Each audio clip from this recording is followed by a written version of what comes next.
حضور نبی پاک صلی اللہ علیہ وآلہ وسلم کی بتائی گئی 3 خوبصورت احادیث۔ نمبر 1، آپ صلی اللہ علیہ وآلہ وسلم نے ارشاد فرمایا، اس ذات کی قسم جس کے قبضہ قدرت میں میری جان ہے، ضرور لوگوں پر ایک زمانہ ایسا آئے گا کہ نہ تو قاتل ہی کو معلوم ہوگا کہ اس نے قتل کس وجہ سے کیا، اور نہ ہی مقتول کو معلوم ہوگا کہ اسے قتل کس وجہ سے کیا گیا۔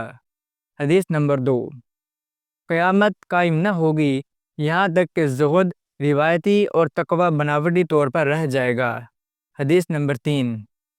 اللہ عز و جل کے پیارے حبیب صلی اللہ علیہ وآلہ وسلم نے فرمایا، قیامت کے دن جب اللہ عز و جل تمام لوگوں کو جمع فرمائے گا جس میں کوئی شک نہیں، تو ایک منادی یہ ندا کرے گا کہ جس نے اپنے کسی عمل میں اللہ عز و جل کے ساتھ کسی کو شریک کیا،